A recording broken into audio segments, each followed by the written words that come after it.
ये कहानी पूरी तरह से काल्पनिक है। इसका वास्तविक घटनाओं, व्यक्तियों या स्थानों से कोई संबंध नहीं है। हमारा उद्देश्य किसी भी प्रकार का अंधविश्वास फैलाना नहीं है। ये सामग्री केवल मनोरंजन के उद्देश्य से प्रस्तुत की गई है। कृपया विवेक से देखें।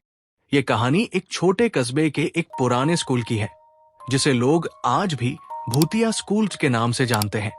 ये स्कूल लगभग 50 साल पुराना था और कुछ वर्षों से बंद पड़ा था।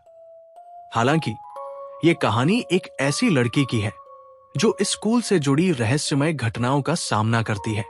Welcome to horror story station पर। हमारी इस चैनल पर आप सभी का प्यार और सपोर्ट बढ़ता ही जा रहा है। अभी अभी हमारे 44 सब्सक्राइबर्स पूरे हुए हैं और बस 50 सब्सक्राइबर्स तक पहुंचने के लिए 6 सब्सक्राइब्स की जरूरत है।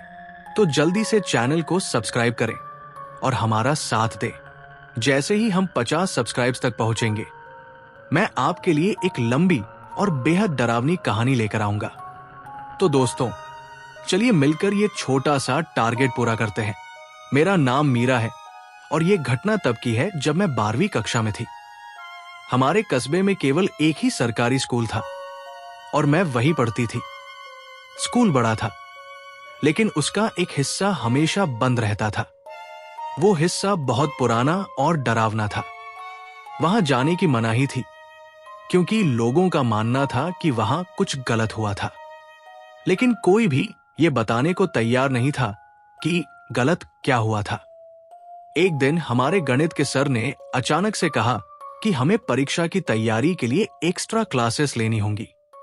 ये क्लासेस सुबह 6 बजे शुरू होंगी, ताकि बाकी छात्रों के स्कूल टाइम में खलल न पड़े। मैं और मेरे बाकी सहपाठी सुबह जल्दी स्कूल आने लगे। सुबह 6 बजे का समय स्कूल के लिए अजीब सा लगता था।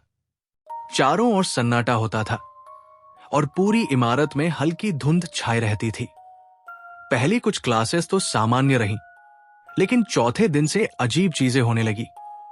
उस दिन मैं जल्दी आ गई थी। क्लासरूम का दरवाजा अभी बंद था और कोई भी अंदर नहीं था। मैं वहीं खड़ी इंतजार कर रही थी।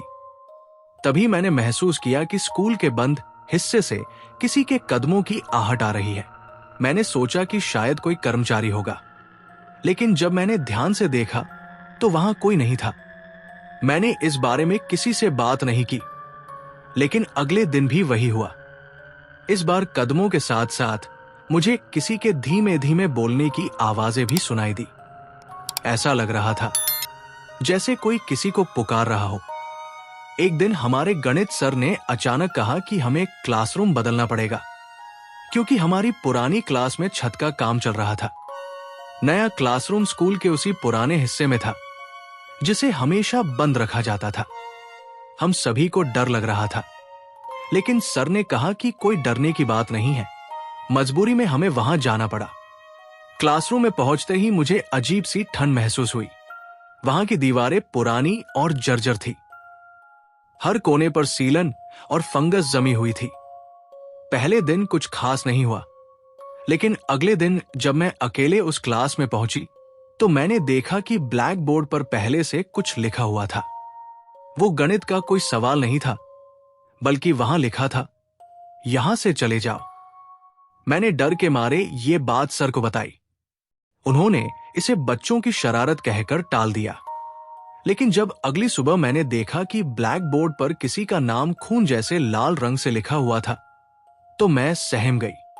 उस दिन पूरी क्लास में अजीब सी आवाजें सुनाई दे रही थी। कभी खिड़कियां अपने आप खुलने लगती, तो कभी दरवाजे खुद ब खुद बंद हो जाते। एक दिन जब मैं पानी पीने बाहर गई तो मुझे लगा कि किसी ने मेरे कंधे पर हाथ रखा है। मैंने पलट कर देखा, लेकिन वहां कोई नहीं था। इन घटनाओं के बाद मैंने अपनी दादी से इस स्कूल के बारे में पूछा। तब उन्होंने एक भयानक सच बताया। इस स्कूल का पुराना हिस्सा पहले एक बालिका विद्यालय था। करीब 25 साल पहले वहां एक लड़की रहस्यमय तरीके से गायब हो गई थी। कई दिनों तक उसकी तलाश चली, लेकिन उसका कोई पता नहीं चला। बाद में जब स्कूल के कुएं की सफाई हुई तो वहां उसकी लाश मिली। उस लड़की का नाम अंजलि था। लोग कहते हैं कि वो आज भी यहां भटक रही है। उसे इंसाफ नहीं मिला और उसकी आत्मा यही फंसी हुई है। अब मैं हर वक्त डर के साए में रहती थी। एक दिन जब मैं स्कूल के उसी हिस्से में अकेले गई तो मुझे लगा कि कोई मुझे पुकार रहा है। मैं वहां से भागने लगी, लेकिन दरवाजा अपने आप बंद हो गया। कमरे में चारों ओर अंधेरा छा गया। तभी मैंने देखा कि एक लड़की सफेद कपड़ों में मेरे सामने खड़ी थी। उसकी आंखें लाल थी और उसके होंठ से खून टपक रहा था। उसने मेरी ओर इशारा करके कहा, तुम यहां क्यों आए हो? मैं कांप रही थी, बोल भी नहीं पा रही थी। तभी अचानक दरवाजा खुला और मैं वहां से बाहर भागी। उस घटना के बाद मैंने स्कूल जाना छोड़ दिया। मैंने ये बात अपने माता पिता को बताई, लेकिन उन्होंने इसे मेरा वहम कहकर अनसुना कर दिया। आज भी जब मैं उस स्कूल के पास से गुजरती हूं तो मुझे वो डरावनी आंखें याद आ जाती है। तो दोस्तों, क्या आपने भी कभी किसी स्कूल में ऐसा कुछ महसूस किया है? अगर हां, तो नीचे कमेंट करके बताएं। कहानी पसंद आई हो तो हॉरर स्टोरी स्टेशन को लाइक, सब्सक्राइब और शेयर जरूर करें।